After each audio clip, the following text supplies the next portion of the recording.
나라가 정말 그런 나라가 될 수 있기를 간절히 기도하고 또한 축복합니다. 2020년 대한민국 사회, 특히 코로나 전염병 시대를 살아가는 우리 그리스도인의 감정은 참 복잡 미묘하다, 이런 생각을 하게 됩니다. 억울함도 있고 분함도 있고 답답함 또 안타까움, 이런 것들이 다 뒤섞여 있는 것 같습니다. 억울하다고 하는 것은 우리는 사실은 신천지와도 다르고 사랑 무선 교회 같은 그런 신앙관을 가진 교회도 아닌데, 이 사회는 온통 교회라는 이름을 가졌다고 해서 같은 집단, 같은 부류로 취급해서 교회가 그러면 되냐, 교회가 그럴 수 있냐, 그런 욕을 같이 먹고 있기 때문입니다. 그래서 어디 가면 요즘 기독교인들은 기독교인이라는 표를 못 낸다고 그럽니다. 억울한 일이죠. 또 분하다는 것은 때로 정부의 지나친 조치와 무리한 방침이 발표될 때면은 정부가 교회를 이렇게 함부로 대해도 되냐, 최소한의 예의는 갖춰야 되지 않느냐 하는 그런 생각이 들기 때문입니다. 지금은 좀 달라졌습니다만은 초기에는 교회를 술집이나 클럽하고 같은 반열에 놓고 얘기하는 것도 화가 났고, 다른 종교는 다 놔두고 유독 교회만 문제를 삼을 때 마음에 화가 난 것도 사실입니다.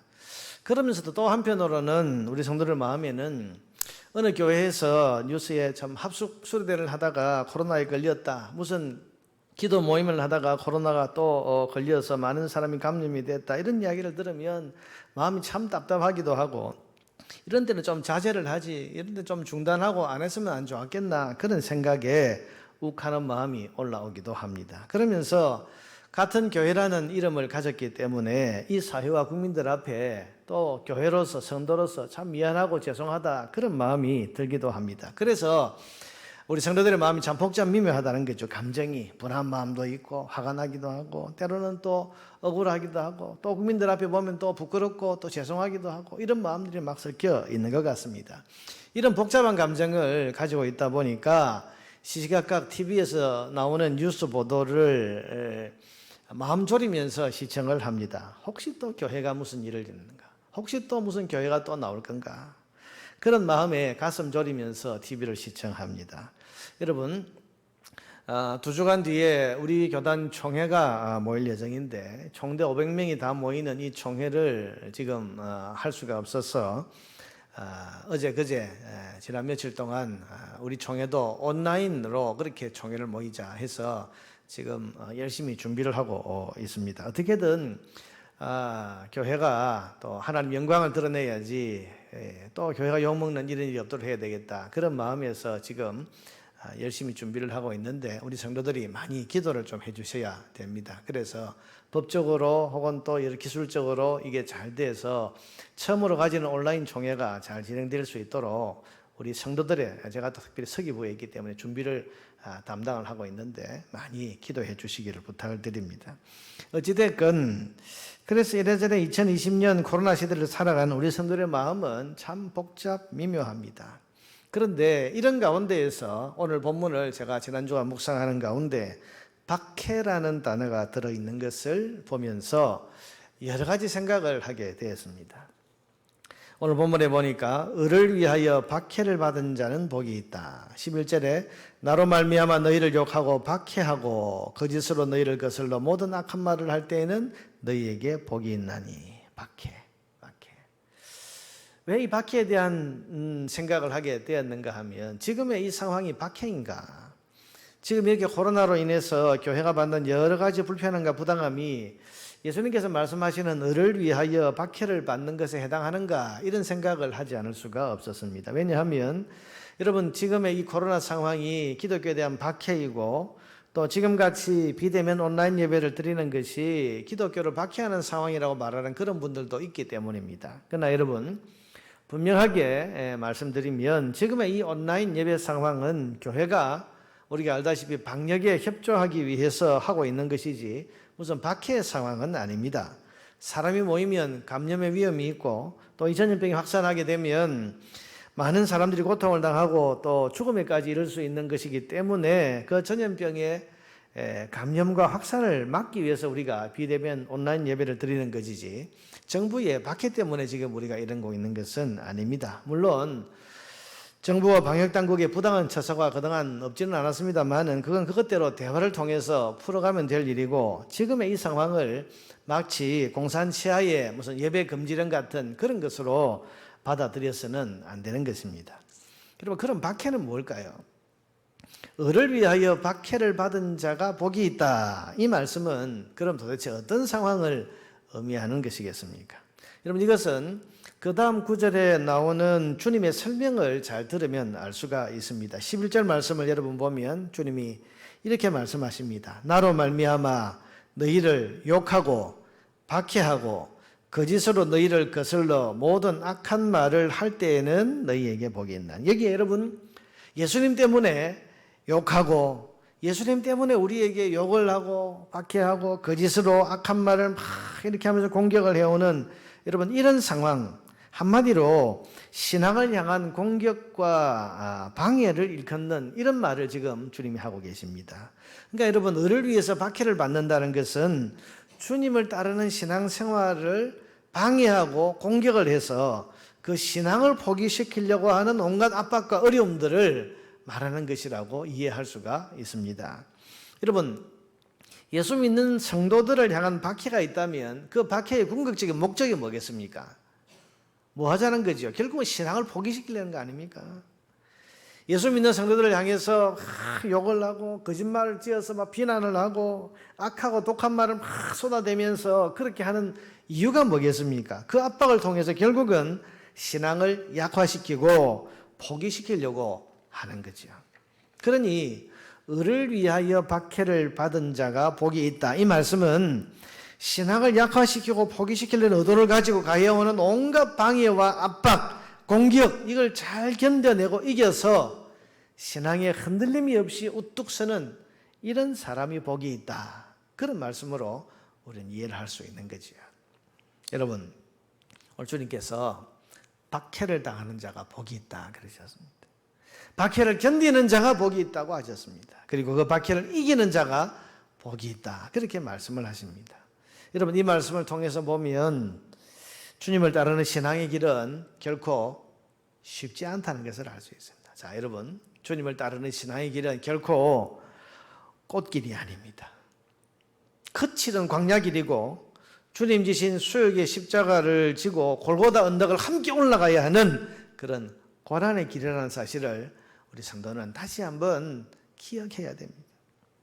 사람들은 예수 믿으면 형통하고 복받고 그래서 고난이나 역경이 없는 순탄한 길을 보장받는다고 생각을 하는데, 여러분, 그게 아닙니다. 주님 분명히 말씀하시기를 의를 위하여 박해를 받는 길이 주님을 따라가는 길이고, 나로 말미암아 너희를 욕하고 협박하고 또한 거짓말로 악한 말로 함부로 공격하는 그런 공격을 받는 길이 바로 주님을 따라가는 길이라고 그렇게 말씀하고 계시는 겁니다. 그래서 주님께서는 이 팔복의 말씀을 하신 이후에 이어지는 해설의 말씀에서 이 길은 좁은 길이다, 사람들이 많이 찾지 않는 아주 불편하기 짝이 없는 그런 길이다라고 말씀을 해 주셨습니다. 여러분, 오늘 본문이 5장인데 팔복 말씀이 끝나고 나면 그 뒤부터는 팔복에 대한 해설이 쭉 나옵니다. 그 해설에서 나오는 말씀 가운데 마태복음 7장 13절에 보면 주님께서 말씀하시기를 좁은 문으로 들어가라. 이게 주님을 따르는 길은 좁은 문으로 들어가는 길이라는 거예요. 이 길은 멸망으로 인도하는 문은 크고 그 길이 넓어서 그리로 들어가는 자가 많다, 인기가 있는 길입니다. 멸망으로 인도하는 문은 넓습니다. 사람들이 가기를 원하는 길입니다. 그러나 생명으로 인도하는 문은 좁고 길이 협착하여 찾는 자가 적음이라. 찾는 자가 적다는 말은요, 길이 너무 좁아서 어디 있는지 모른다는 말이 아니고 사람들이 가기를 싫어한다는 말이에요. 인기가 없다는 말입니다. 사람들이 불편해하는 길이라는 거죠. 여러분, 신앙의 길은 많은 사람이 찾는 길이 아니라고 하셨습니다.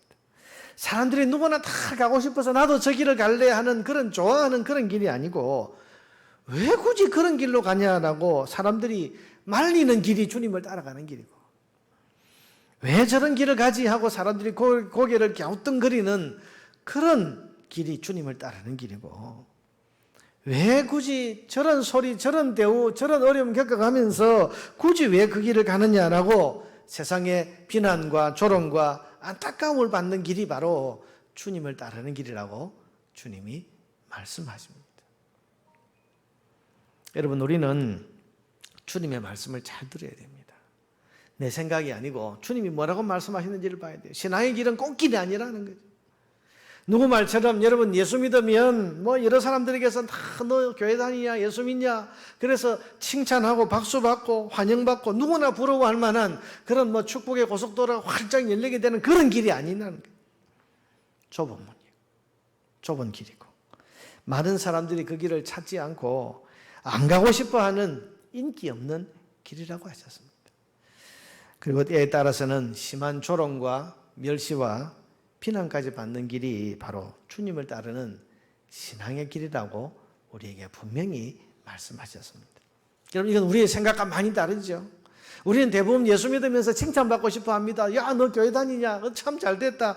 야, 너 참 잘하는 일이다. 너 참 잘했어. 여러분, 그렇게 박수 받고 인정받았으면 좋겠다는 그런 생각이 있습니다. 사람들이 내가 교회 다닌다 그러면 막 부러워하면서 야, 나도 당신처럼 예수 믿고 그렇게 교회 다니면 좋겠다. 여러분, 그런 이야기들을 사람들이 막 하고, 여러분, 내가 동관교회 다닌다 그러면 사람들이 막 부러워하면서 야, 당신 참 좋겠다. 어떻게 동관교회 교인이 다 됐냐? 그러면서 나는 그래서 참 좋겠는데 그러면서 마치 여러분 좋은 대학에 아이가 들어가고 좋은 직장에 자기 아이가 들어간 것을 축하하고 부러워하는 것처럼 그렇게 교회 다니는 나를 예수 믿고 주님을 따라 사는 나를 그렇게 칭찬하고 부러워하고 박수 쳐주기를 바라는 마음이 누구에게나 있는 거예요.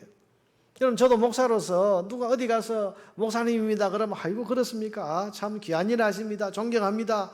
여러분, 이렇게 박수받고 대우받고 싶지 어디 가서 목사라고 그랬는데 사람들이 깔보고 얕보고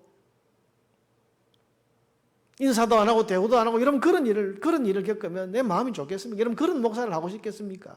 우리는 그렇게 다 예수 믿으면서 그런 대우를 받고 싶고 사람들로부터 그런 칭찬과 부러움을 받고 싶은 그런 마음이 누구에게나 있습니다. 그런데 예수님은 사람들이 욕하고 비난하고 온갖 악한 말로 공격해 오는 그 길이 천국 시민, 구원받은 백성의 길이고, 그래서 구원받은 천국의 백성이라면 이런 형편과 이런 처지에 늘 처할 수 있다고 그렇게 말씀을 하시는 겁니다. 우리는 생각을 좀 다르게 해야 됩니다. 마음의 각오를 좀 다르게 해야 됩니다. 주님을 따른다는 것이 어떤 길이라고 주님 말씀하셨는지를 우리가 잘 보고 따라가야 됩니다. 여러분, 왜 그렇습니까? 왜 성도는 세상의 칭찬을 받는 것이 아니고 세상의 욕을 먹고 비난과 거짓으로 하는 온갖 악한 말로 공격을 받아야 하는 겁니까? 그 이유는 첫째로 주님을 따르는 것은 진리를 따르는 것이기 때문입니다. 자, 여러분, 우리 주님을 따라가는데요, 이 길은 진리를 따라가는 길입니다. 근데 세상은 진리를 따라 사는 것을 싫어합니다. 그래서 주님께서는 주님을 따르는 삶을 살리려면 반드시 고난이 있고 박해가 있다고 하셨습니다. 디모데후서 3장 12절에 보니까 무릇 그리스도 예수 안에서 경건하게 살고자 하는 자는 박해를 받아요. 여러분, 내가 경건하게, 내가 주님처럼 경건하게 살아야지, 내가 주님 닮은 삶을 살아야지, 그런 자는 박해를 받으리라. 요한복음 15장 18절 19절에도 보면 주님 이런 말씀을 하십니다. 제자들 앞에 두고서 세상이 너희를 미워하면 너희보다 먼저 나를 미워한 줄을 알라. 너희를 세상이 미워하면 그게 너희를 미워하기 전에 너희 속에 내가 있기 때문에, 너희가 나를 따르기 때문에 너희를 미워한다는 사실을 너희들이 알아라. 너희가 세상에 속하였으면 세상이 자기 것을 사랑할 것이나, 세상에 속해서 세상이 하자는 대로 하고 세상이 가자는 대로 가고 세상이 원하는 대로 살면 세상이 이거 우리 편이네 그러면서 사랑하고 좋아할 것이지만은 너희는 세상에 속한 자가 아니요 도리어 내가 너희를 세상에서 택했기 때문에 세상이 너희를 미워하느니라. 너희는 내가 택해서 내 길을 가기 때문에, 나를 따라오기 때문에 세상이 나를 미워해서 너를 미워하는 거다. 그렇게 말씀을 하시는 거죠. 사랑하는 성도 여러분, 그리스도인에서 저와 여러분은 어떤 면에서는 비난을 받으면서 살아야 할 사람들. 그런데 성도가 받아야 할 비난에는 받지 말아야 할 비난이 있고 받아야 할 비난이 있습니다. 이런 받지 말아야 할 비난은 어떤 걸까요? 예수 믿는 사람이 저 사람 참 이기적이야, 저 사람 사랑이 없어, 저 사람 참 거짓말 너무 잘해, 믿을 수가 없는 사람이야. 여러분, 이런 비난은 예수 믿는 사람으로서 절대 받아서는 안 되는 비난입니다. 여러분, 우리 그리스도인의 최고 가치가 사랑인데 교회 다니면서 저 사람 사랑이 너무 없어, 너무 인색해, 너무 이기적이야, 여러분, 이런 비난은 절대 받아서는 안 되는 비난입니다. 저 사람은 교회 다닌다는데 도무지 믿을 수가 없어, 신뢰가 안 돼, 일을 못 맡겨, 욕심이 너무 많아, 돈을 너무 좋아해, 거짓말쟁이야. 여러분, 이런 비난은 우리가 예수 믿으면서 절대 받아서는 안 되는 비난입니다. 그런데 비난 가운데는 받아도 되는 비난, 예수 믿으면서 반드시 받고 살아야 되는 일종의 운명 같은, 숙명 같은 그런 비난이 있습니다. 그것은 진리를 따르는 것 때문에 받는 비난입니다. 여러분, 세상으로부터 욕 안 먹는, 비난 안 받는 신앙생활을 할 수 있다고 착각하지 마세요. 반드시 욕을 먹게 되어 있습니다. 근데 그게 받아야 할 비난을 받는 것은, 여러분, 그건 부끄러운 게 절대로 아닙니다. 이를테면 온 세상에 신은 하나님 한 분밖에 안 계신다. 여러분, 요즘 같은 종교 다원주의 시대, 진리의 상대화 시대에 오직 예수 믿는 사람만 지금 이 말을 하고 있는데요. 그래서 사람들은 교회를 비난합니다. 아니, 어떻게 편협하냐, 그렇게. 어떻게 너희들만, 너희 믿는 하나님만 신이라고 그러고 다른 건 인정을 안 하냐, 그러면서 비난을 합니다. 여러분, 이건 우리가 받아야 될 비난입니다. 부끄러워할 일이 아니에요. 기독교는 독선적이다, 꽉 막혀서 다른 종교를 인정을 안 해, 예수 안 믿으면 천국 못 간대. 여러분, 이런 비난은 성도가 얼마든지 받아도 되는 비난입니다.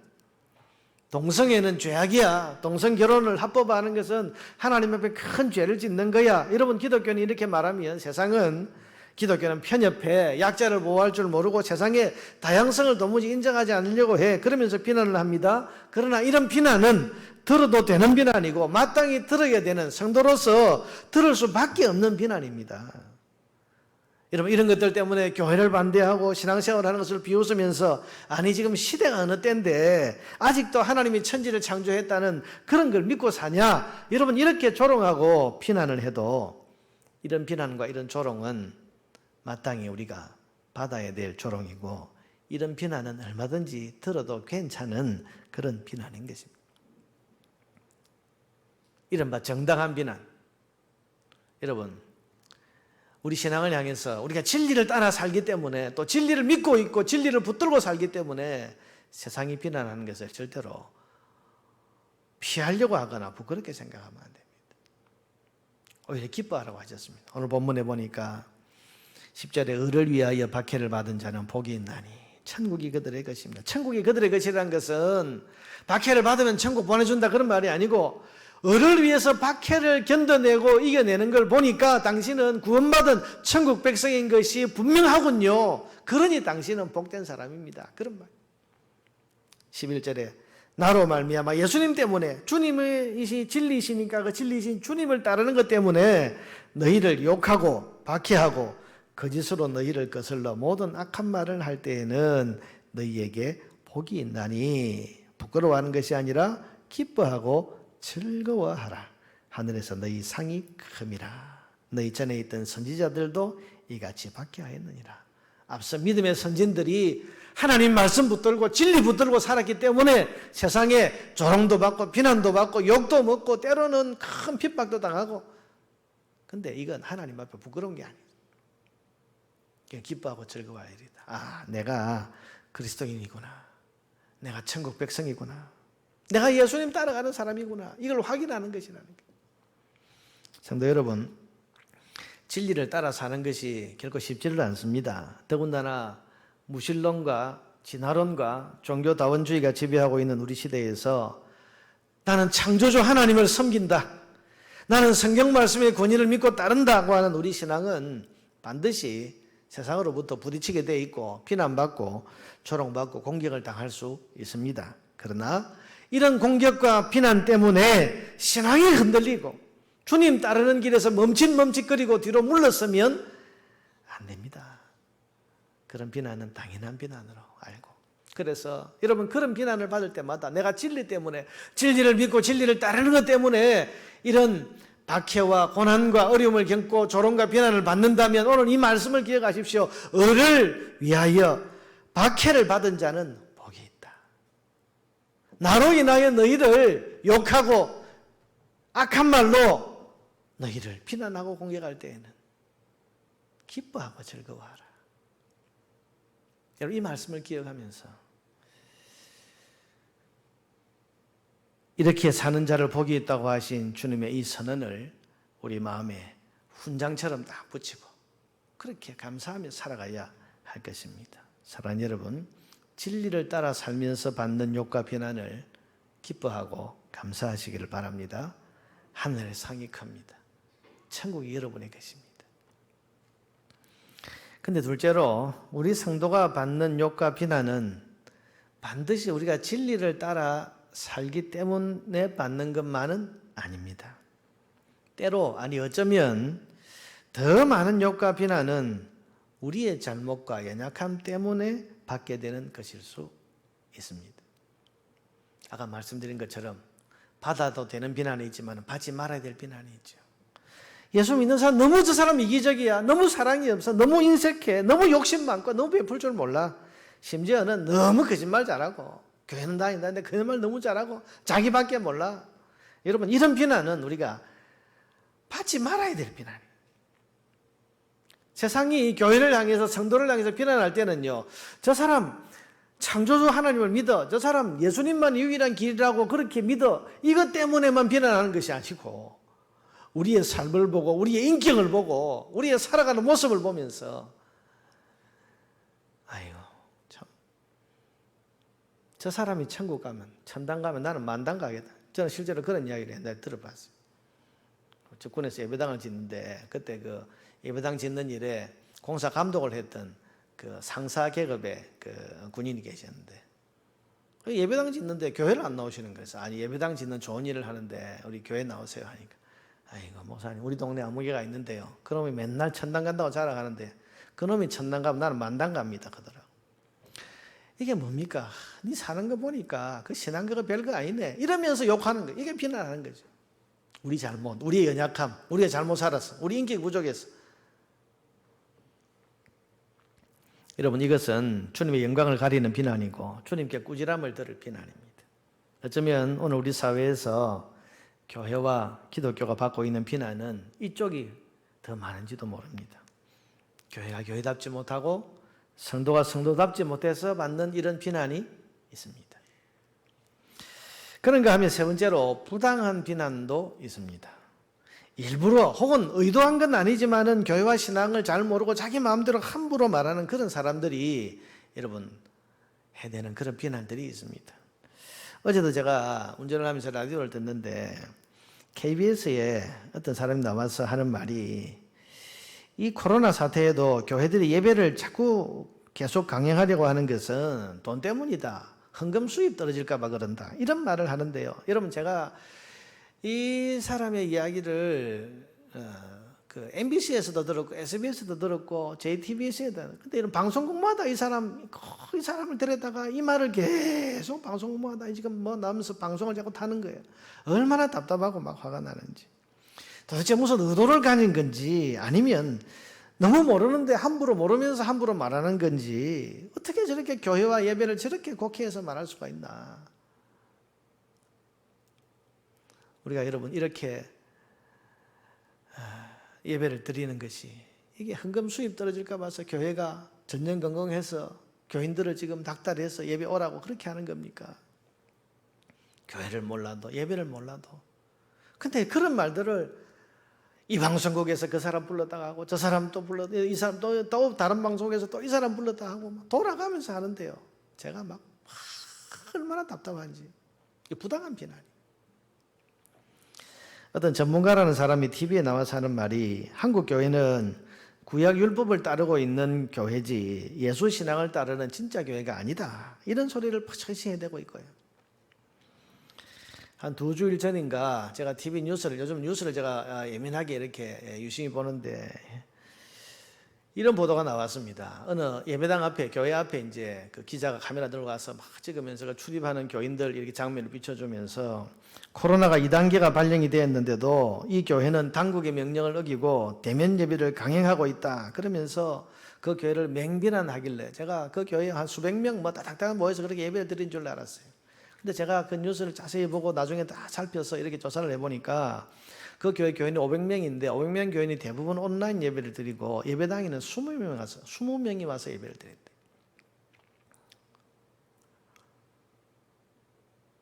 그 기준대로라면 우리 교회 오면 지금 막 대서특필이 돼야 되겠죠. 20명 넘게 앉아 계시는데. 여러분 잘 안 지키는 교회가 일부 있기는 합니다만은 아시는 대로 사회적 거리두기 2단계는 실내 50명 이상 모임을 금지하는 겁니다. 교회가 정부 방침대로 수백 명 교인 대부분은 온라인 예배를 드리고 영상 예배가 어려운 분들 또 예배당에 와서 예배하고 싶은 그런 신앙을 가진 분들은 50명 이하로 제한해 가지고 지금 잘 따르고 있는데 그럼 거기에 TV 카메라가 동원이 되고 기자가 가고 그것도 뉴스에 내보내면서 큰일입니다. 교회가 정부 명령을 도무지 안 듣습니다. 코로나 방역에 구멍이 났습니다. 이러면 이렇게 보도를 하고 있으니까 사람들이 뭐라고 생각하겠습니까? 교회는 막무가내다. 저거 봐라. 지금 헌금 수입 떨어질까 봐서 저렇게 지금 도무지 말을 안 듣고 있다. 이기적이다. 여러분 이렇게 생각하지 않겠습니까? 부당한 거죠. 자, 여러분 지금 참 복잡한 시대입니다. 교회가 비난받는 그런 시대인데 근데 교회가 받는 비난 가운데는 아까 이야기했지만 정당한 비난, 우리 진리 때문에 받는 정당한 비난 그것도 있고 그런 거 하면 우리 예수 믿는 사람들이 좀 잘못 살고 연약하고 부족해가지고 세상으로부터 욕먹는 그런 어떤 비난도 있고 그 다음 교회를 잘 모르고 함부로 말하는 사람들이 의도를 가지고 혹은 또 잘 모르고서 말하는 부당한 비난도 있고 여러분 이게 서로 막 섞여 있는데 어쨌든 이런 비난들이 교회를 향해서 다 섞여서 쏟아들어지고 있는 그래서 어떤 때는 이런 비난에 대해서는 우리가 당당해야 돼 하면서도 어떤 비난에 대해서는 이건 우리가 잘 들어야 돼 그러면서도 어떤 때는 또 이런 비난은 우리가 억울해 이런 감정이 막 섞여 있는 가운데 지금 우리가 비난을 받고 있는 거예요.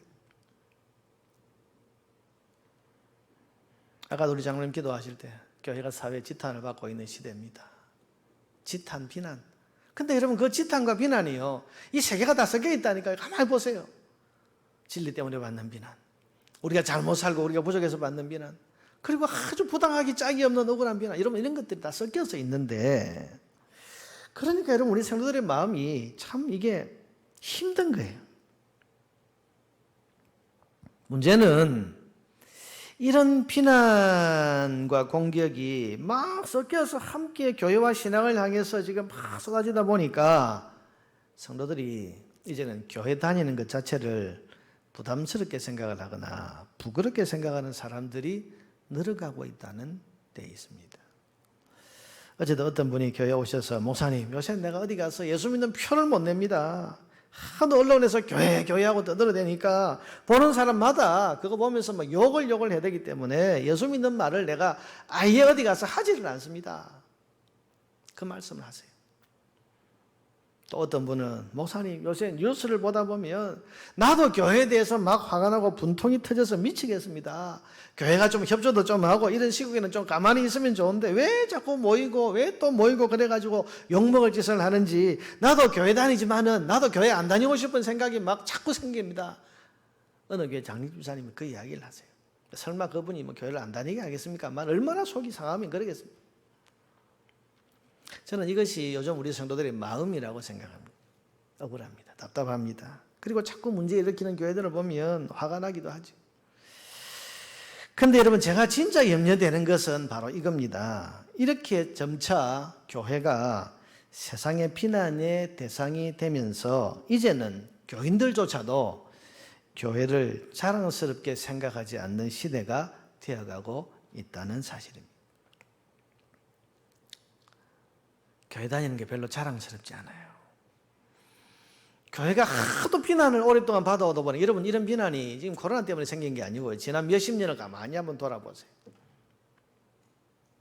지난 몇십 년 동안 계속해서 그 가운데는 정당한 비난도 있고 또 우리 그리스도인의 교회가 잘못하고 약점을 보여서 그래서 받은 비난도 있고, 아니면 막 교회를 공격하는 의도나 혹은 또 잘 모르고 하는 부당한 비난도 있겠지만, 이게 막 섞여서 교회를 향해서 계속 비난이 이제 계속 쌓이고 쌓이다 보니까 이제는 이런 교회에 다니는 것에 대해서 내가 성도들 스스로도 자랑스럽게 여기지 않는 겁니다.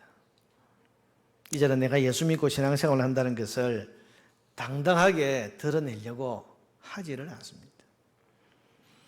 이제는 불신자들뿐 아니라 교회를 다니는 성도들조차도 교회와 신앙생활에 대해서 당당한 자부심을 가지고 나 예수 믿어, 나 이 교회 다녀, 나는 신앙생활 하는 사람이야, 이렇게 하는 것이 아니고 이제는 왠지 사람들 앞에서 숨기고 싶고 감추고 싶은 사실로 생각하고 있다는 것입니다.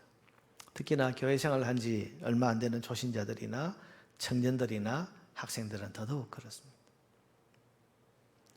안 그래도 여러분 코로나 때문에 주일 학교도 못 모이고 예배도 주일 오전 예배 한 번밖에 없는데 하루 종일 눈과 귀를 채우는 뉴스는 교회를 비난하고 교회를 욕하는 것밖에 없으니까 여러분 저는 그런 뉴스를 보면서 우리 성도들을 생각하는 거예요. 우리 성도들에게 과연 교회가 자랑스러울까? 신앙생활을 하는 것을 당당하게 그렇게 여길까? 오늘 여러분은 어떠십니까? 여러분 교회가 여전히 자랑스러우십니까? 신앙생활을 한다는 사실이 여러분 많은 사람들 앞에서 내가 당당하게 그렇게 알리고 싶은 그런 자랑스러움이 여러분에게 있으십니까? 저는 그래서 오늘 본문의 말씀을 깊이 묵상하면서